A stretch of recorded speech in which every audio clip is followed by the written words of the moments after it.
porque hay varias cositas que hay que conocer para poder o sacarle provecho o irnos por un crédito hipotecario tradicional, ¿no? Hay que ver el caso de cada uno que conviene y eso, la mejor manera de hacerlo, desde mi punto de vista, es en un Excel, porque el Excel te va a decir las cosas en un poquito blanco o negro, ¿no? Entonces, hasta ahí todo el mundo me ha entendido con esto para avanzar, para comenzar.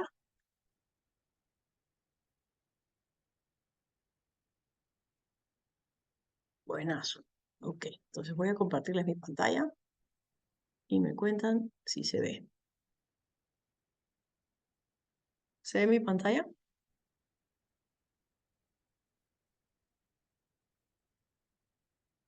Dios, no tengo el chat abierto. A ver, ya está. Genial. Ya, ok. Entonces, para los que han visto por ahí, ¿cuántos de ustedes han visto esos videitos que he estado colgando en YouTube? En donde explico cómo armar plantillas, cómo calcular las tasas de interés, cómo comparar si te conviene o no seguro endosado. ¿Cuántos ya vieron esos videos que he armado en YouTube?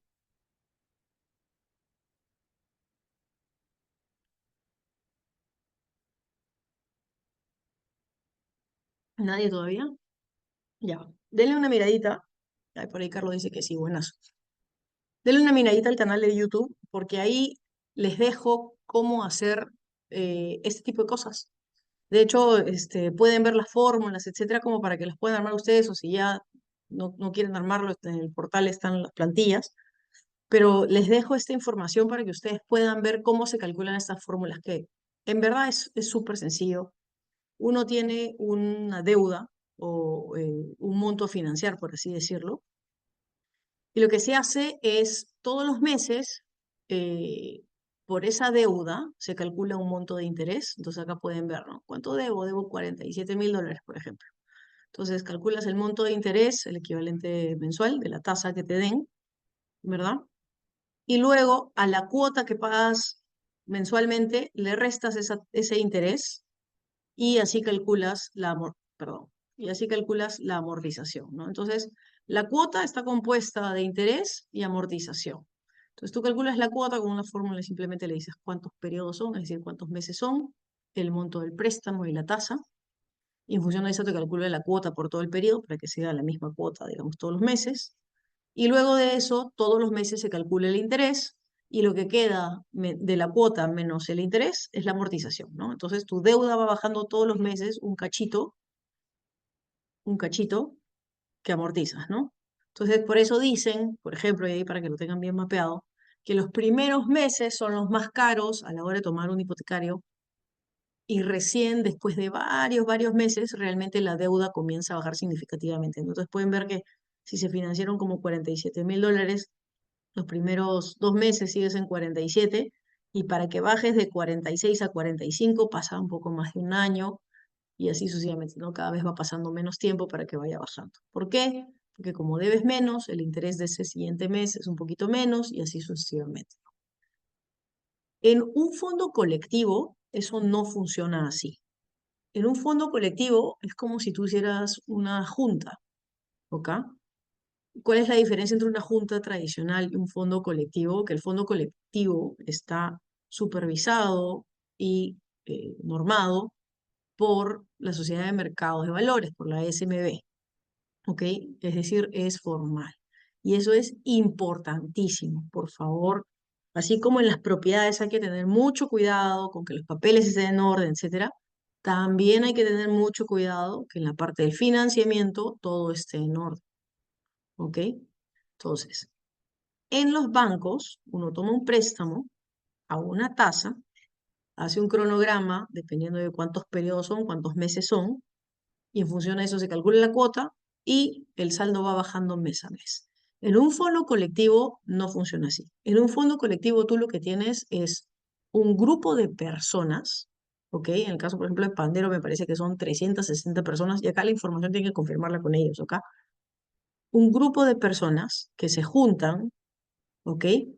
Y lo que hace Pandero es administrar ese fondo colectivo. Y por administrarlo hay dos costos.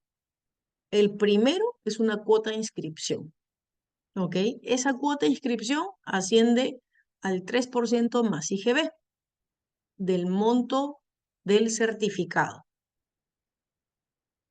Y el segundo costo es el costo de la administración del fondo en sí, que todo el mundo hace el equivalente de que viene a ser el equivalente a una tasa de interés, ¿ok? Pero no es un interés, es una comisión de administración del fondo. Y esa comisión de administración es de 2% más IGB. Entonces, cuando tú pones esas dos cosas sobre la mesa, es donde los costos de financiamiento te salen muchísimo, muchísimo menores que si tú tomaras un crédito hipotecario, un crédito en mi vivienda o una hipoteca tradicional.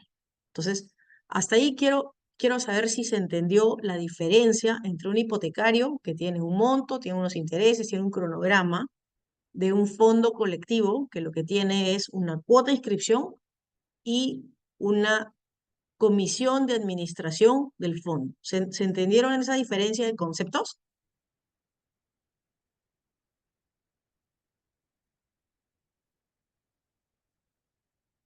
Sí, Rey dice que sí, Jan dice que sí. ¿Alguien tiene alguna duda hasta ahí? Por favor, con toda confianza para poder ya comenzar a echar números. Es importante que entiendan los dos conceptos para ver. La comisión, el monto que te digo de la comisión es anual, es 2% más IGB anual. Eso es mensual, es muchísimo menos.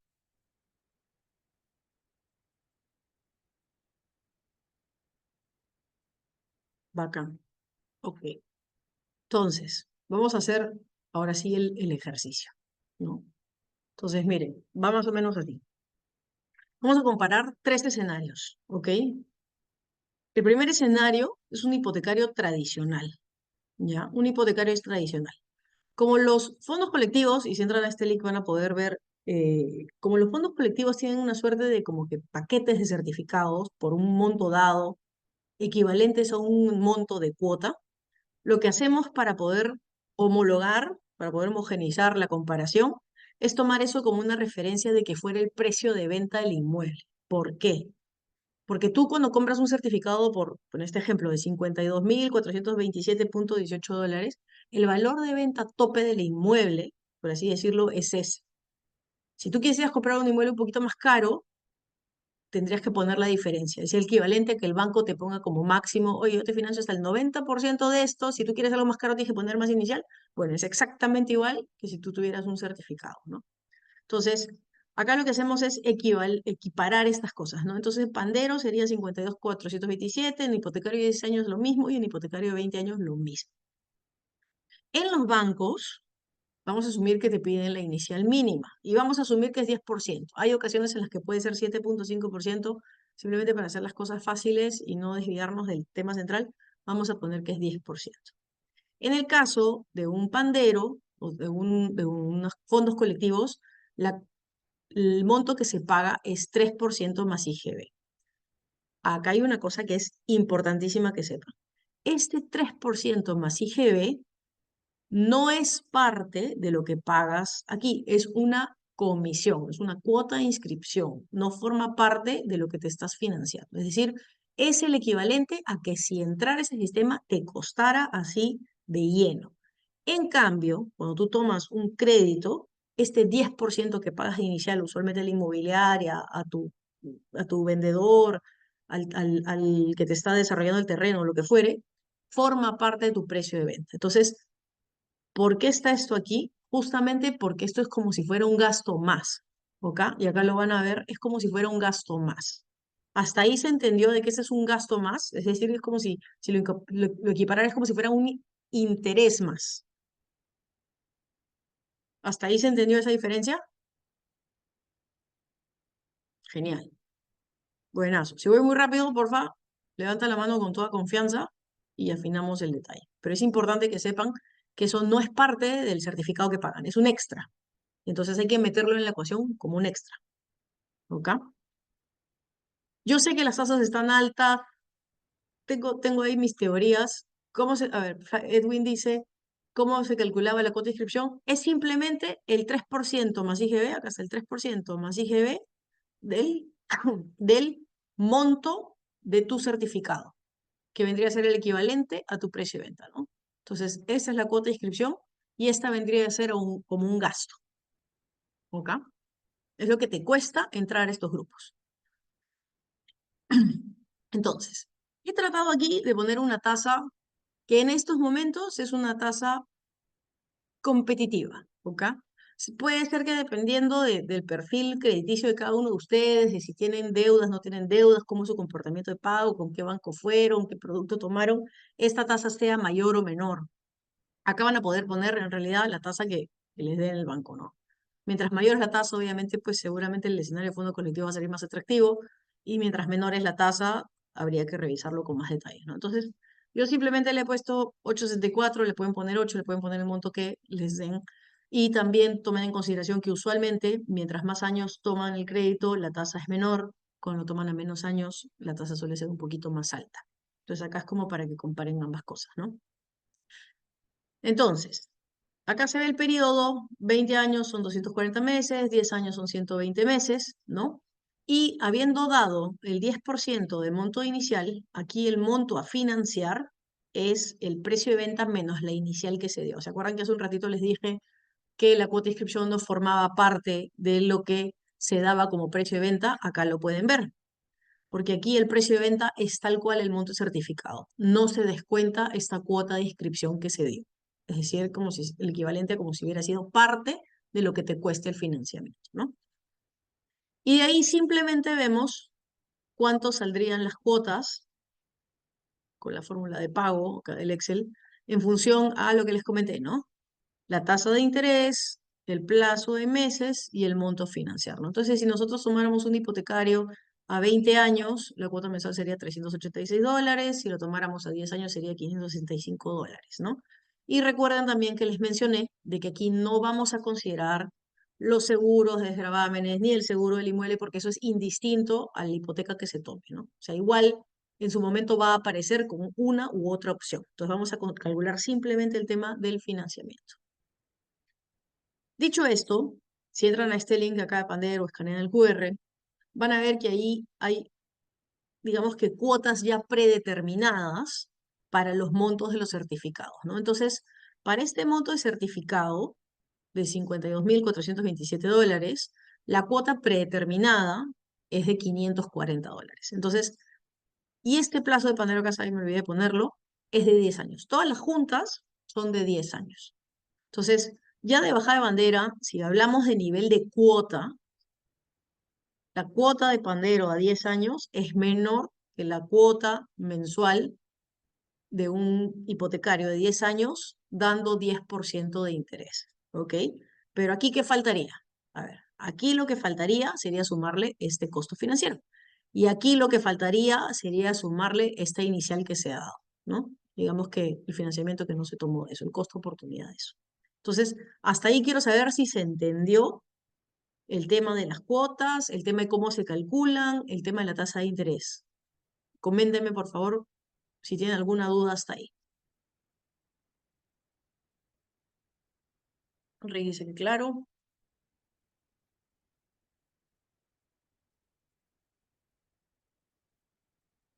Lo siento con dudas, ¿ah? Hablen con toda confianza, por favor.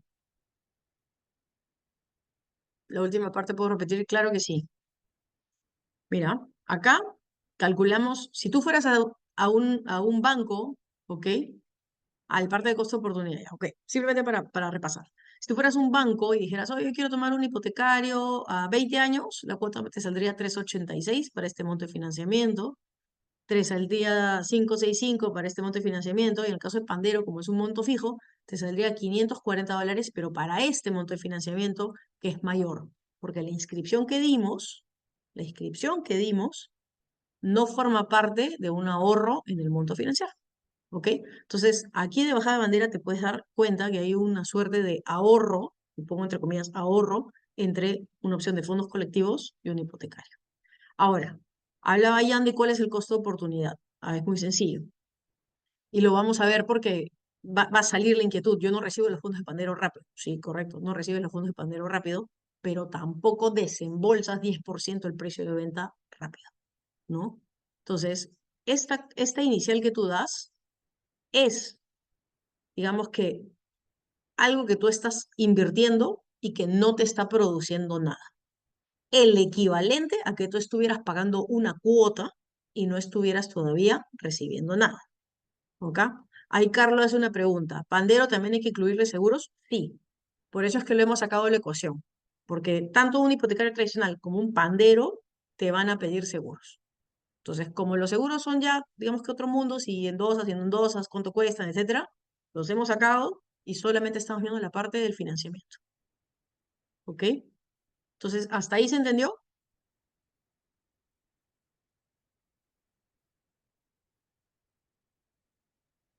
¿Sí? Buenazo. Ok. Ahora pasamos a la siguiente parte.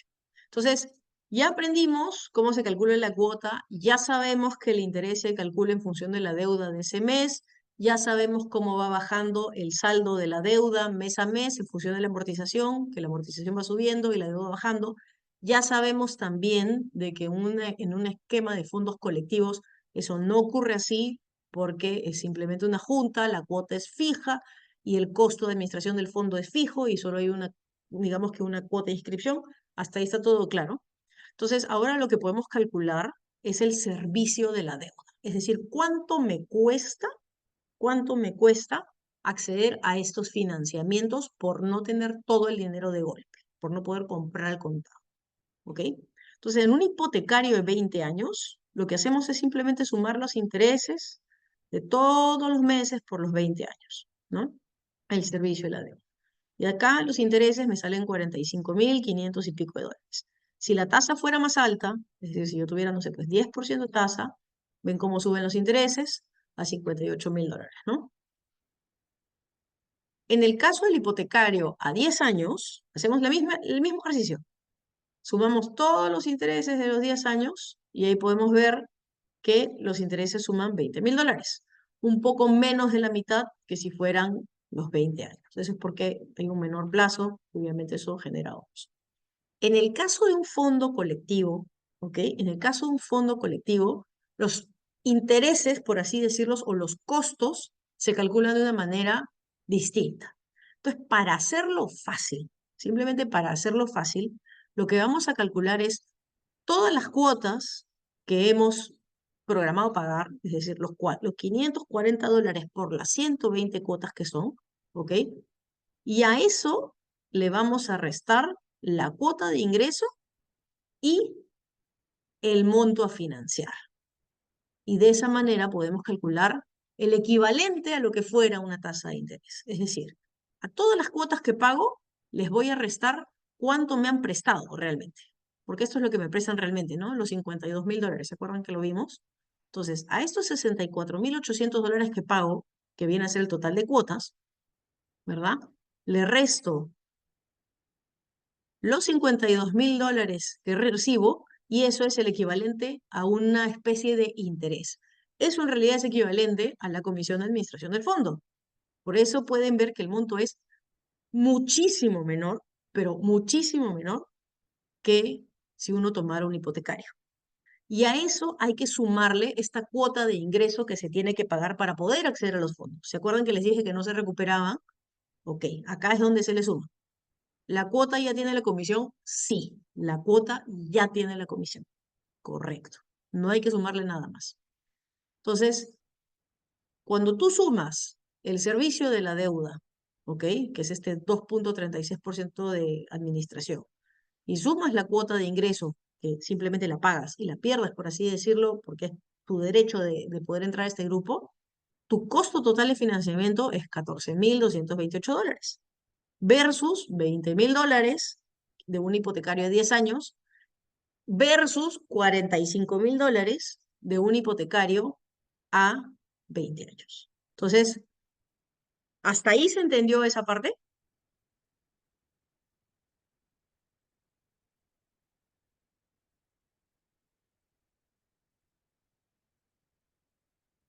Jan dice que sí, Kevin sí, Jacqueline sí. Esa es la parte linda. Entonces ya se dan cuenta por qué los fondos colectivos son tan interesantes y tienen tanta acogida, porque en la que tú accedes al financiamiento así, es un golazo de media cancha, ¿ok? Pero ahora va a venir la contraparte, porque al comienzo hicieron unas preguntas súper válidas que son, oye, Yo no me acuerdo quién puso el comentario, por ahí si quiere comentar un poco más. Oye, pero yo no sé cuándo me dan el financiamiento. ¿Quién fue el que hizo ese comentario?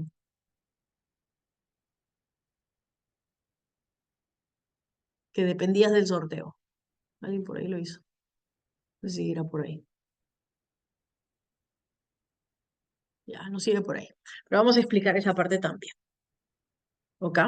¿Cuál es la contraparte de esto? ¿Y por qué varias inmobiliarias no trabajan con ese tema? Ahí está, Jan levantó la mano. A ver, adelante, Jan. ¿Fuiste tú? En inicio no lo había comentado, pero, o sea, sí, me pongo en un caso que, por ejemplo, yo voy aportando tal vez un año y justo Ujú, encuentro la oportunidad de la vida, ¿no? Encuentro una buena ujú, ubicación, aún pues un buen precio en inmueble. ujú. Entonces, entiendo que hay varios métodos por el cual me van a dar el desembolso, entonces es ahí un poco también cuestionar eso, ¿no? Totalmente. Y eso es muy importante, porque, y por eso dije al comienzo del webinar que esto no era necesariamente para todos, ¿ok? Eh, si tú eres un inversionista puro y neto, ¿cómo decirlo? Y vas a encontrar una oportunidad, digamos que no la oportunidad de la vida, sino que vas a encontrar una buena inversión, probablemente tengas la paciencia a salir sorteado. Pero si se te aparece una oportunidad, como la que describe Jan, ha pasado un año, tú vienes pagando tu cuota, ¿ok? Se te presentó la oportunidad y tú necesitas los fondos en ese momento, ahí es donde entras al siguiente esquema que tiene un costo financiero un poquito más alto, que es el tema de pujar, ¿ok? Entonces es lo que tienen que saber bien claro. Todos los meses, en estos grupos de 360 personas, ¿ok? Todos los meses hay un ganador por ley, ¿ah? Por ley. Un ganador por sorteo, es decir, un certificado de los certificados que queden en el pozo, que todavía no hayan salido, sale sorteado y luego hay un saldo del fondo que se tiene que distribuir entre los que pujen. ¿Ok? Entre los que entren a remate. ¿Y cómo es la puja? La puja simplemente es ofrecer un número de cuotas más adelantadas. Es decir, yo ofrezco, no sé, pagar 6 cuotas más por adelantado, 10 cuotas más por adelantado, 20 cuotas más por adelantado. Las cuotas que considere. ¿Y qué pasa luego?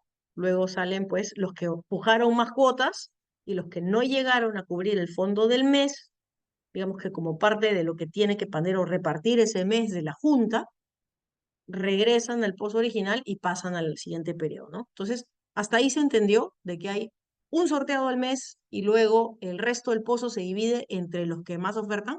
Carlos ahí levanta la mano y tiene una pregunta. Dale, Carlos. Sí, cuando me mencionas de puja y se pueden adelantar cuotas, básicamente es lo mismo que cuando obtienes un crédito tradicional que puedes adelantar cuotas y no reduce la amortización.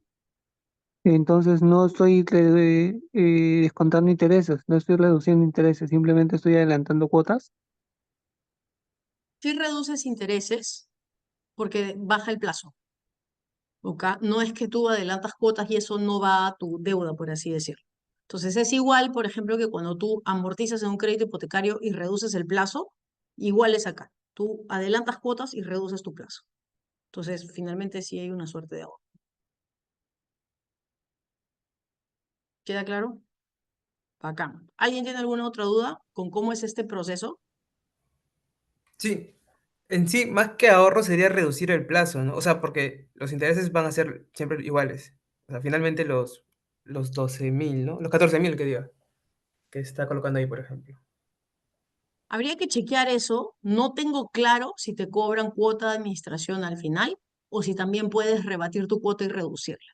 Si fuera así, realmente sí tienes un ahorro del 2 y pico %, que la verdad es que ya, digamos que no te mueve tanto la aguja, pero sí habría un ahorro. Ya eso les pediría, porfa, que lo consulten directamente con ellos. Ok, gracias. ¿Va? Ok, entonces, ahora entramos a este mundo de las pujas, ¿no? Espérate, ahora preguntas en el chat. No te vuelve, ahí dice Rey, no te vuelve. Bacán. Hay que, dice Jacqueline, si pujo y no soy beneficiada, igual tengo que adelantar. No, si pujas y no saliste ganadora con tu puja, no pagas nada. Realmente el pago se hace después de haber pujado y ganado. Antes no, no hay nada. Es más, hay ocasiones en las que entiendo que alguien empujó y no tenían los fondos y lo que pasa es que simplemente pues creo que te penalizan de no poder pujar por los siguientes 5 meses, una cosa así, por no haber cumplido tu promesa, ¿no? Entonces no es que pierdas el dinero de la puja porque realmente no pagas nada hasta que eres ganadora de la puja, por así decirlo. Ok, entonces ahora les quiero contar cómo lo enfoco yo, ¿ok? Por este tema de las oportunidades que aparecen o de que necesito el desembolso antes o lo que fuere. ¿Cómo saber el monto total que se dispone cada sorteo? Ya, mira, los grupos son de 360 personas, ¿ok? Esto es algo que he inferido yo. Esto es algo que he inferido yo. Ojo, no es que esté normado así, pero es la lógica pura y dura que yo le veo al tema. Los grupos son de 360 personas y son 120 meses, ¿no es cierto? Eso quiere decir que en promedio, y digo promedio porque no todos los certificados tienen el mismo monto, entonces yo creo que eso va a depender de cada grupo, pero en promedio si son 360 personas y son 120 meses, eso significa que deben salir 3 ganadores en promedio por mes. Hay meses, y yo he visto en la página de Pandero, hay meses en donde salen 2 ganadores y hay meses en donde salen 6 ganadores. ¿Por qué? Porque yo me imagino que hay personas que tienen certificados más grandes que otros. Entonces, por ejemplo, si hay alguien que tiene un certificado de 30.000 dólares, seguramente si gana, van a haber más ganadores que lo acompañen.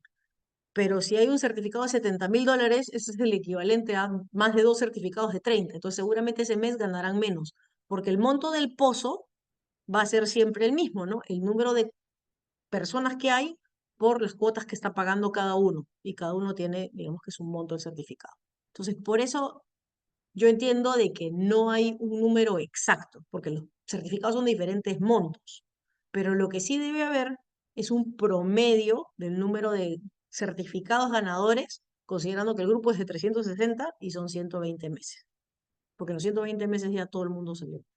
De hecho, si bien Pandero tiene como 7 años, me parece, Pandero Casa, cuando tú entras a ver Pandero Vehicular, que es a 5 años, si no me equivoco, en el tercer año ya prácticamente, o en el tercer o cuarto año ya prácticamente todo el mundo ha ganado su certificado cobrado. ¿Por qué? Porque las personas comienzan a pujar al comienzo para tener su carro rápido o lo que fuere, y cada vez que alguien puja y gana, el universo de gente que queda para el sorteo es cada vez menor, ¿no? Entonces, imagínate, el mes 1, tu probabilidad de ganar por sorteo es 1 entre 360. Pero si ese mes, digamos que, no sé, 0,2%, 0,3%. Pero sigamos que el siguiente mes ya tu probabilidad no es 1 entre 360, tu probabilidad es 1 entre 360 menos los certificados que salieron ganadores.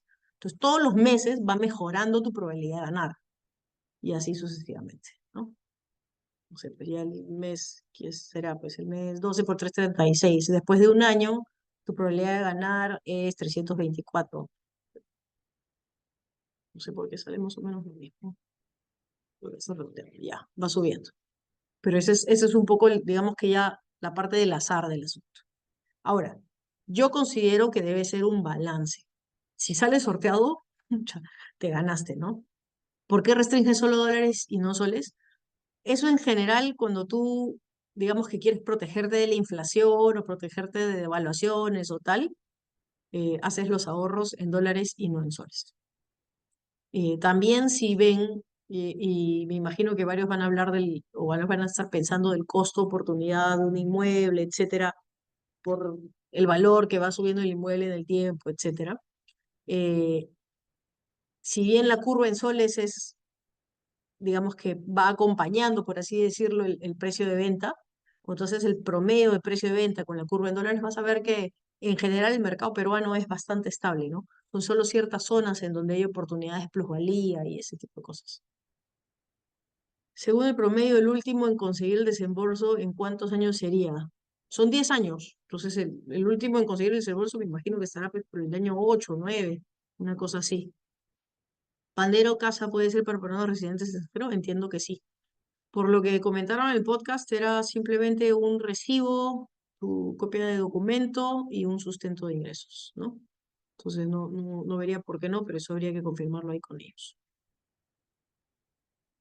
el certificado es el valor del préstamo requerido, es solo un certificado por persona, no necesariamente, y ese es un muy buen punto que vamos a tocar ahorita. Porque a veces pasa que tu propiedad, no sé, pues por ejemplo, vale $100.000 y no hay certificados por $100.000. Creo que el tope es $70.000. Entonces necesitas dos certificados, uno de 70 y uno de 30. Y ahí es donde entra la ayuda de Pandero, ¿no? Para los que están suscritos al newsletter, ahora ahí les cuento cómo así llegué a este tema de los fondos colectivos, porque yo tampoco los conocía.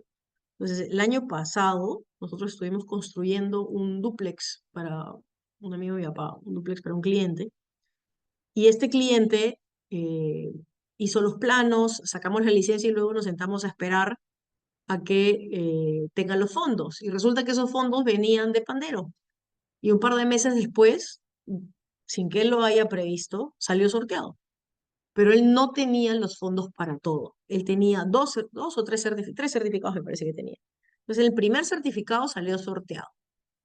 Entonces, arrancamos la obra con ese certificado y luego con la obra iba avanzando, ya se sabía de que el señor no tenía los fondos para todo el resto de la obra.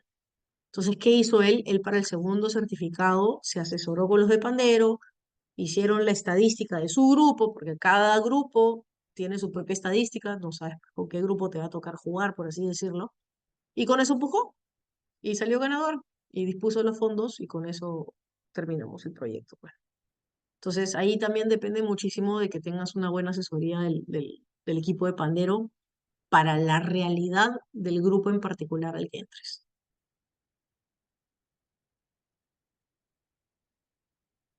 ¿Hay alguna duda más hasta ahí? Como para enseñarles más o menos qué he craneado yo con el tema de las pujas. Carlos ha levantado la mano. Dale, Carlos. Cuando mencionas tu cliente que intentó construir una propiedad, ¿era porque no había comprado una propiedad, sino que usó el fondo para tener la liquidez para construir? Entonces, es como una junta de, si no tengo una propiedad, si no estoy pensando en comprar una propiedad, igual puedo obtener el dinero adelantado. Totalmente, porque acuérdate, Pandero no es solamente para comprar una vivienda o para una vivienda nueva. Puede ser para una ampliación, para una remodelación, para un terreno, para un local comercial, para una oficina. En realidad, mientras la tasación cubra el importe y la propiedad esté saneada, porque ellos también, así como el banco te cobra un estudio de títulos aparte de esto y revisa y expulga que tu propiedad realmente esté en orden, Pandero es exactamente lo mismo. Entonces, digamos que ese aliado en tasación y demás cosas va a ser igual que un banco. Van a también ¿Qué pasa, revisarte y chequear todo, ¿no? qué pasa si digo que es para construir un terreno, pero luego lo invierto en otra cosa, el fondo?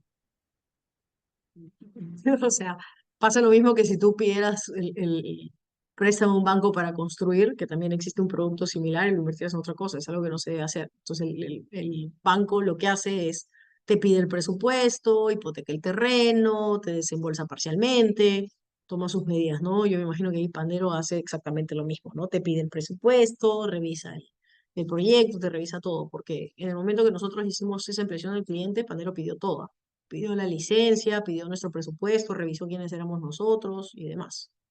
Es parte de la formalidad de algo, ¿no? Recuerda que ellos están responsabilizándose por el dinero de toda una junta y por hacer todas estas revisiones es que aparece este costo de comisión de administración. Tienen que velar por la junta en sí, ¿no?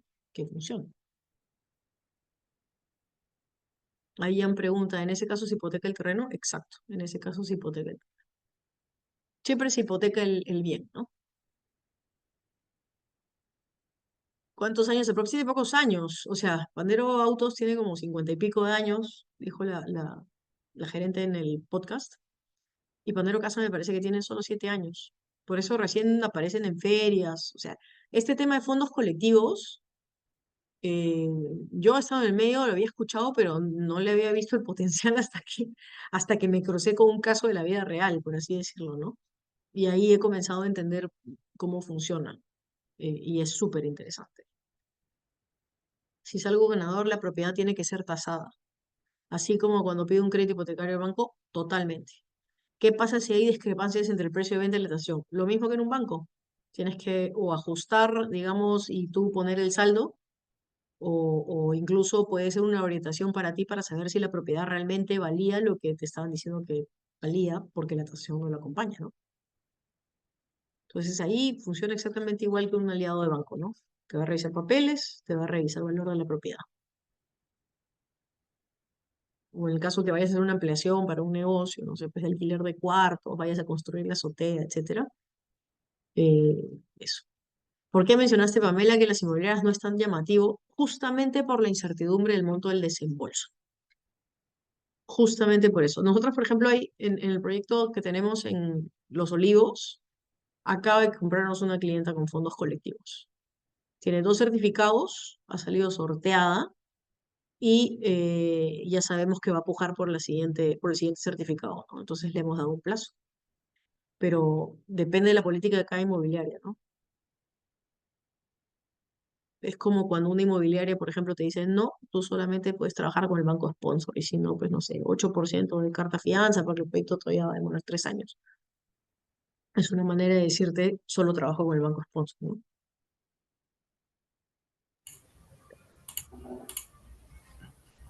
Adelante, Jan. Bueno, justo eso era mi pregunta, o sea, ¿qué tal si es algo sorteado y tengo el dinero, pero justo la inmobiliaria no acepta, ¿no? Trabajar con este desembolso. Entiendo que hay un tema de administración y pedir también, no sé si carta de fianza, como cuando trabajas con otro banco, pero no sé, Sí, claro, mi pregunta iba hay carta fianza. directamente, por Carta ejemplo, a la fianza. inmobiliaria, ¿no? De Ánimo. Si sí está trabajando con eso, entonces sí confirmas que ustedes trabajan con, o han trabajado con Pandero. Sí, nosotros sí. Pero como te digo, yo no puedo generalizar, cada inmobiliaria tiene su política.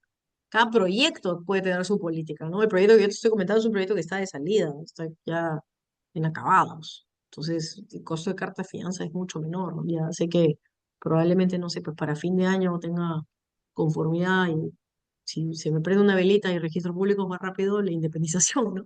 Pero depende de la política de cada inmobiliaria. Pero sí, hay una carta fianza por medio, igual que si fueras con algo distinto, el banco sponsor. Entonces, ya depende de lo que negocies. Ahora, hiciste una muy buena pregunta, y es ¿qué pasa si yo gano y no puedo comprar todavía porque la inmobiliaria no me lo acepta? Ahí lo que pasa es que a ti te dan un plazo para poder ejecutar, digamos que lo que has ganado, tu sorteo, tu monto adjudicado, y si no lo ejecutas, es como si no hubieras ganado. Te dicen que hay unos cuantos meses en los que no puedes, digamos que participar de sorteo, sigues pagando igual, simplemente que ya no puedes salir ganador al azar, y luego de eso nuevamente arrancas, ¿no? Dentro del pozo de la gente que puede salir sorteado, no pasa nada más. No sé, no, que yo sepa no hay ninguna penalidad o tal, pero ya se lo tendrán que confirmar con Pandero, ¿no? Una vez que uno sale ganador, entiendo que igual tiene que seguir pagando los. Exacto, sigues pagando las cuotas, pero en ese momento comienzas a pagar ya tus seguros, ¿no? Entonces es la diferencia. Antes no pagas seguros y una vez que ya sales ganador pagas seguros. En cambio, en el hipotecario lo pagas desde el inicio. Bueno, ahí también hay un ahorro, pero bueno, no vamos a entrar a esos detallitos ya porque es marearnos con mucho detalle. Buenas noches, Pamela. Una consulta. ¿Hay que indicar el terreno, departamento que vas a comprar? No, es solamente el momento de desembolso. De hecho, la gente lo usa como sistema de ahorro. O sea, si lo comparas con un ahorro casa que no te produce nada, ya estás básicamente equiparado a un pandero. Entonces, por ejemplo, los que tienen, no sé, pues ahorro de 4, 6, 9 meses, imagínate que salga sorteado en esos meses, te ganaste, ¿no? Entonces, no tienes que tener definida la propiedad cuando arrancas. La propiedad la tienes que definir una vez que ganas o ya si pujaste es porque obviamente pues ya la tenías seleccionada.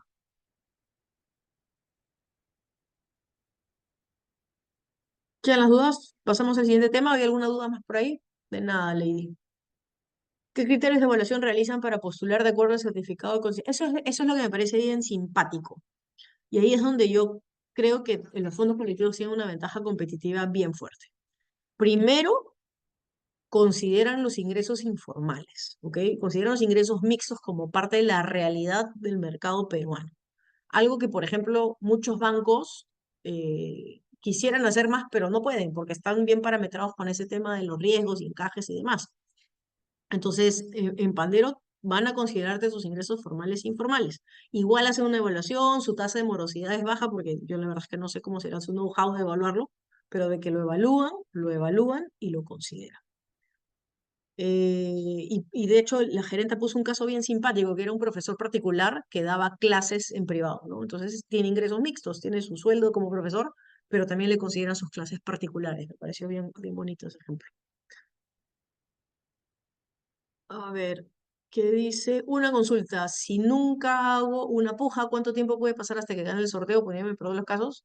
Cuando se acaba, o sea, si eres el más piña de todos los piñas y eres el último en salir sorteado, yo le echo a que sale después el último año, ¿no? O quizá un poquito antes, si todo el mundo pujó y ya el universo es chiquitito, ¿no?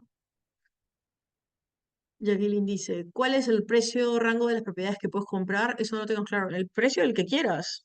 Hay gente que compra casas de $1 millón con certificados de Pandero. No estaba contando la gerenta porque el financiamiento es baratísimo y no tienen apuro en comprar, o en remodelar, o en construir. Entonces, simplemente acumular certificados. No tienes limitante. Si sale sorteado y no tienes la propiedad elegida, ¿qué pasa? Tienes un plazo para encontrar tu propiedad, presentar los papeles y tal.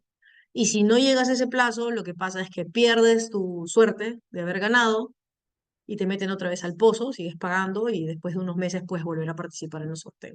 ¿Cuántos meses exactamente hay que verlo directamente? Porque me parece que son 5 meses.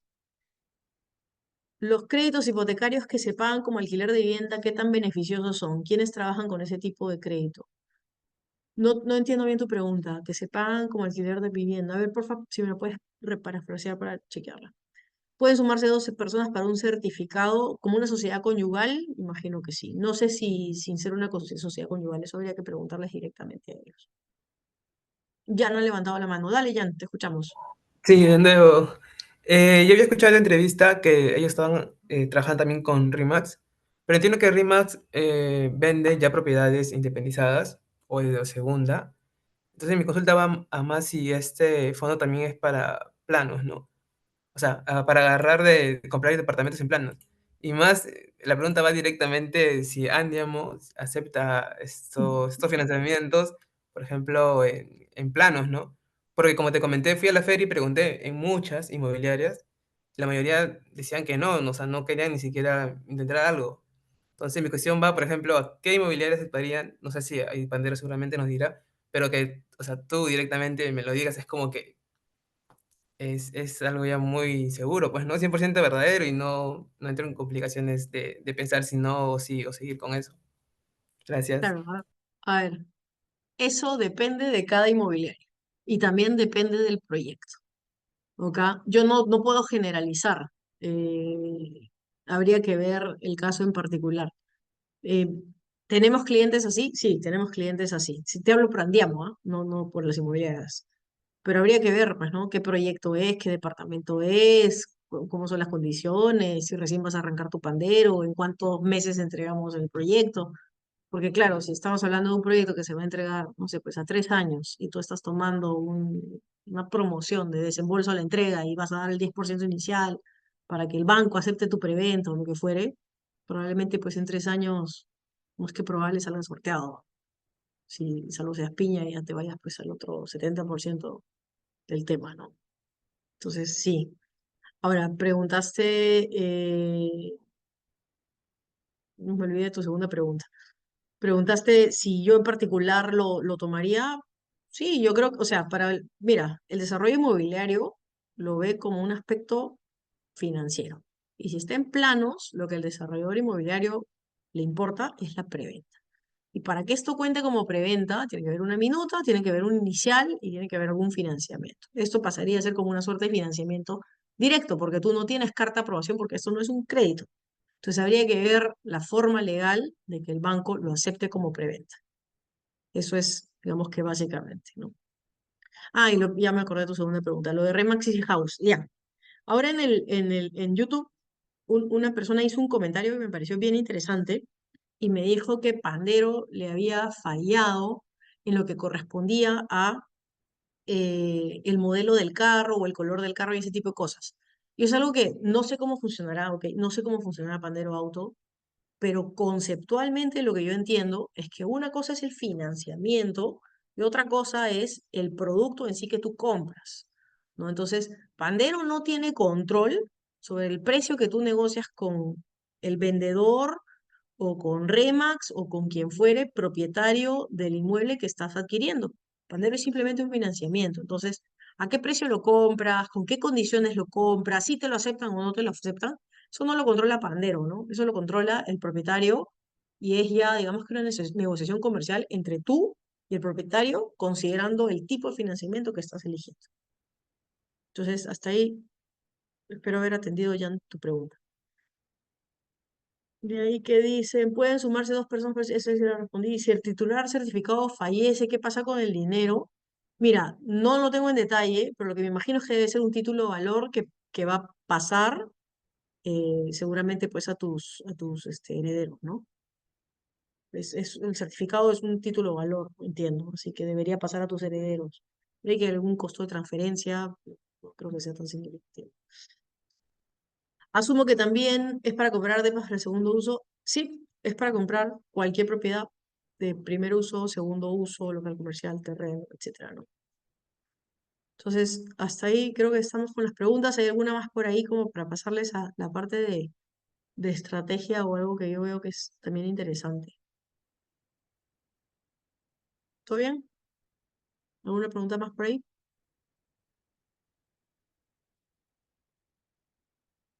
Vale. Listo. Entonces ahora viene la parte que yo sugeriría que considere. Cuando uno toma un hipotecario, y acá vamos a ponerlos en la situación de que esta es su primera vivienda, es decir, que el banco los dejó comprar con 10%. Porque si esta fuera su segunda inversión, seguramente estarían viéndolo ya con otros ojos, porque en una segunda inversión usualmente el banco te pide ya más inicial, es decir, pasan varios meses más hasta que ahorras para ese inicial y recién puedes acceder al crédito.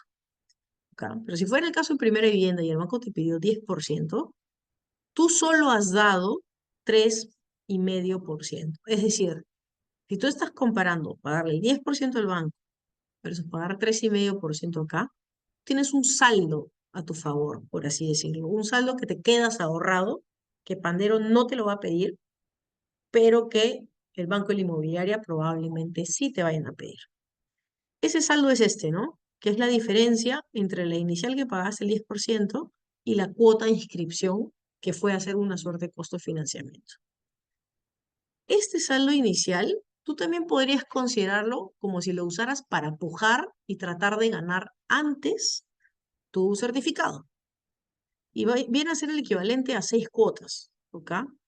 ¿Por qué? Porque simplemente divides este saldo versus el costo de la cuota y te sale 6 meses. Si acá te obligaran a dar 20% de inicial, y acá 20% inicial, tu saldo de inicial, no se recalculó esto, que vi, ¿no? Tu saldo de inicial ahora sería el equivalente a dar 16 cuotas de adelantado. Es decir, para un segundo inmueble, tú ya podrías estar pensando en empujar 16 cuotas porque el banco te estaba pidiendo 20% de inicial. ¿Ok? Entonces, mucho ojo con este tema de en qué momento tomas el fondo colectivo. Yo creo que el mejor momento para tomar el fondo colectivo es cuando decides que vas a invertir. Así vayas a invertir de aquí a 2 años porque todavía no tienes la inicial, porque todavía no tienes el perfil crediticio, porque todavía no sustentas tus ingresos. Todo eso, un pandero lo mata. Lo mata así, porque tú puedes comenzar desde ahorita, tú puedes ir ya entrando al tema pucha, ya si sale sorteado al comienzo, golazo, sin haber tenido la inicial completa y tal, con mucha menos inversión inicial, ¿no? Entonces, no sé si se entendió, pero ahí es donde yo siento que está como que el golazo de media cancha con este sistema, ¿no? Cuando tú recién estás comenzando, quieres pensar en tu siguiente propiedad, o recién estás comenzando y recién estás juntando para tu inicial, pero ya quieres entrar a este tema de probabilidades de salir sorteado y ganarte esta tasa, pues que es ínfima. ¿Se entendió?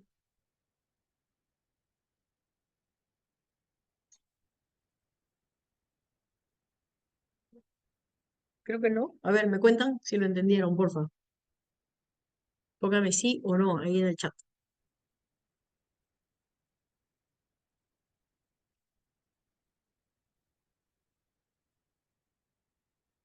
¿Sí? Buenazo. Ahí es donde siento que está el golazo, ¿no? Entonces, a ver, para resumir, el coste de financiamiento, muchísimo menor. Muchísimo, muchísimo, muchísimo menor.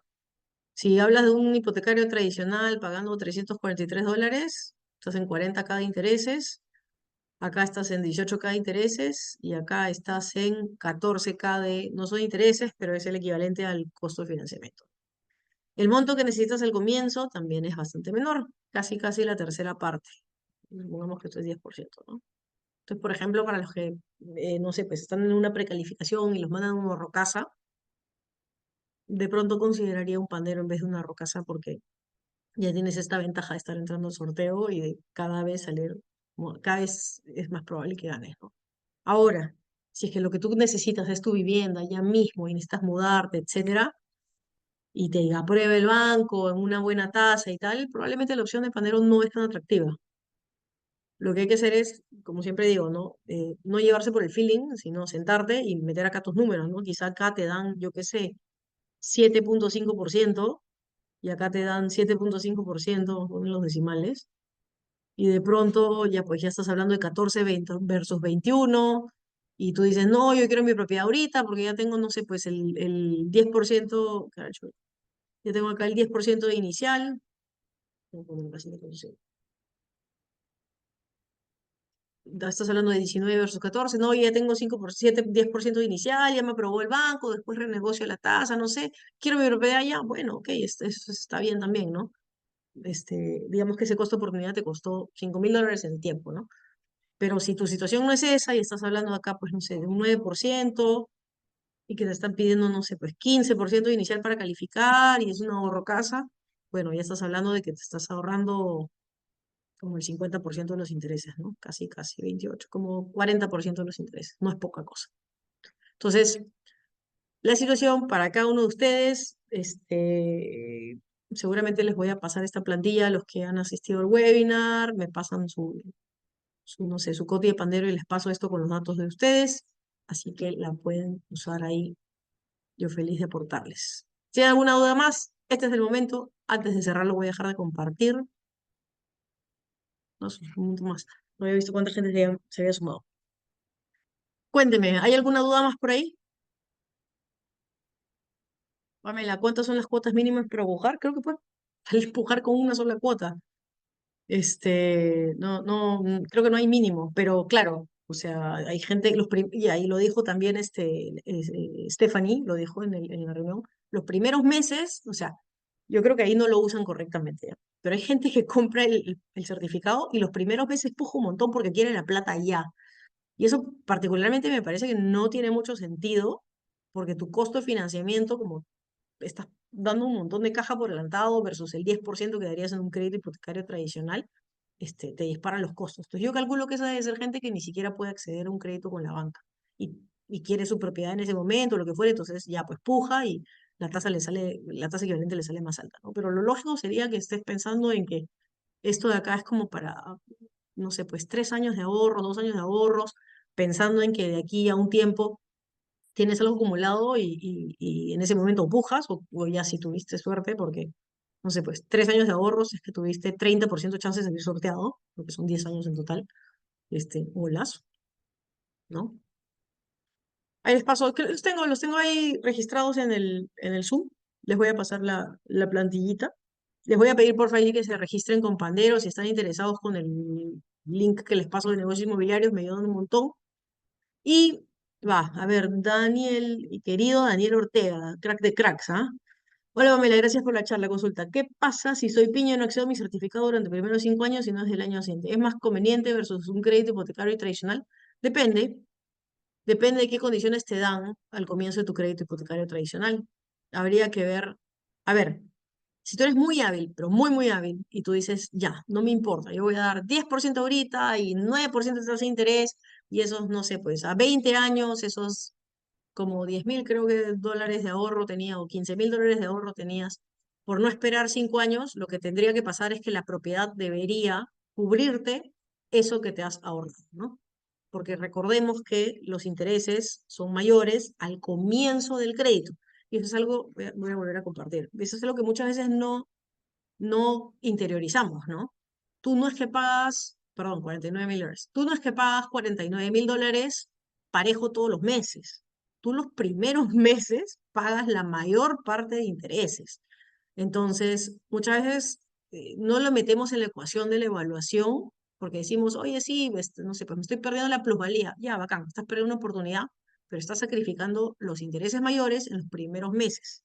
Entonces, mucho ojo ahí a la hora de sacar la equivalencia, ¿no? Rey ahí ha levantado mano. Adelante, Rey, te escuchamos. Hola Pamela, sí, dos consultas. La primera es, mira, yo sí, justo en una de las historias que subiste me registré, creo, pero ya se fue hace como 2 semanas y se contactó a un agente de Pandero y Ujú, bueno, como que tuve una pequeña entrevista, ¿no? Pero igual me quedaron algunas dudas. Una, ujú, y por eso he entrado ahora también al webinar. Una es la siguiente, ¿no? Ella me dijo que no es que dura 10, o sea, 10 años, claro, pagas los 10 años, pero se cierra todo, me dicen 5, 6 años o 6, 7 años, ¿no? Entonces, eso es lo que quería consultarte, ¿no? ¿Qué tan cierto es eso? O sea, porque, o sea, como te decía, ¿no? Poniéndome en el peor de los casos, quizás salgo en el año 6 o 7, ¿no?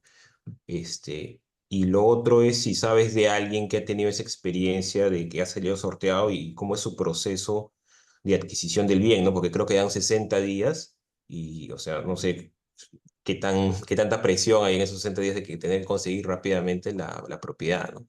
Eso sería mi consulta.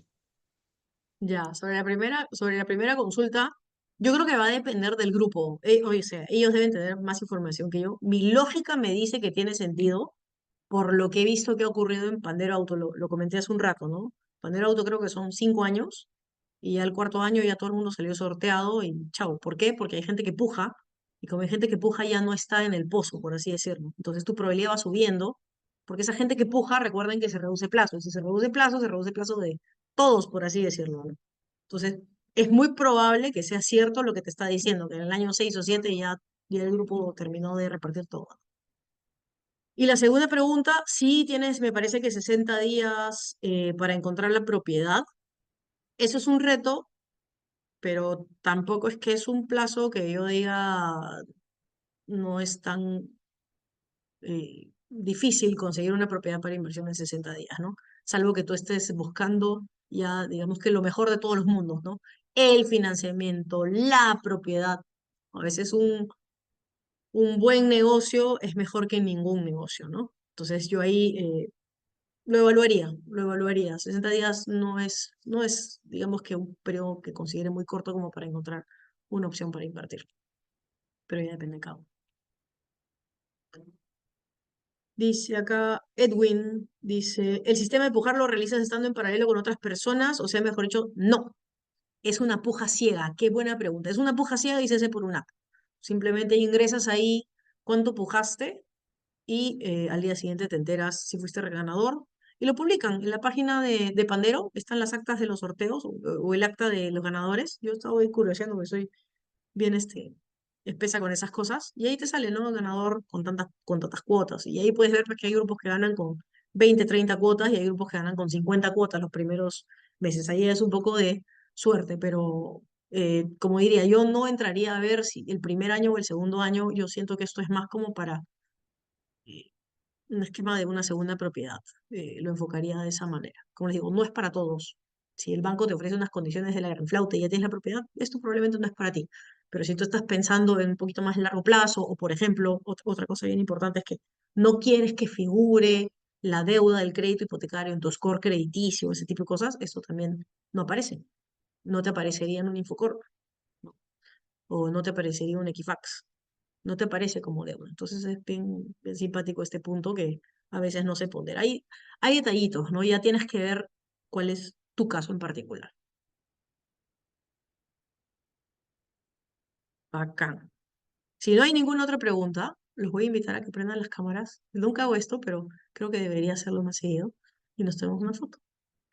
El ganador de la puja es por el valor total de cuotas adelantadas o cantidad de cuotas. Cantidad de cuotas, que en realidad termina siendo un valor, ¿no? Pero es cantidad de cuotas. Eh, Porque claro, ahí tienes un buen punto, porque si digamos alguien que ofrece 50 cuotas de $300, no podría competir contra alguien que ofrece, no sé, pues 30 cuotas de $1000. No sé, hay que hacer la equivalencia, pero sí, es número de cuotas. Pamela, y basados en que no hay reporte de Infocor, ¿cómo controlan a los que no pagan sus cuotas? Bueno, ellos tienen sus propios mecanismos porque están también regulados, ¿no?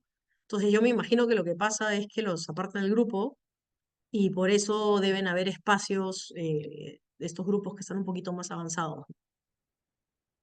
Por la SBC no, por la SMB, por la Sociedad de Mercado de Valores. Entonces igual ahí tienen su cuco, por así decirlo, encima, que los regula. Ya, bacán. ¿Me ayudan, porfa? Prenden sus cámaras para tomarnos una fotito y compartirla ahí con la comunidad. ¿Quiénes se animan? ¿Quién dice yo? Ahí está. Gracias, Jacqueline. Gracias, Edwin. Ahí está. Para conocerlos también, porque ustedes me ven siempre, espero que me vean siempre. Yo no los veo nunca. Así que siempre hay una buena oportunidad. Ya tú prendiste la cámara, ya no la puedes apagar. ¿Por qué la apagarías? Ya, a ver, ya, chis. Vete, me voy a tomar la cara. Yo voy a tomar pantallas así. Ya. ¿Limas? ¿Se anima? En 3, en 2, en 1. Ahí está. Gracias totales por acompañarme hoy día. Siempre pueden escribir. Cualquier cosa, feliz de ayudarlos. Y nos estamos viendo en un siguiente webinar. Un abrazo. Chau.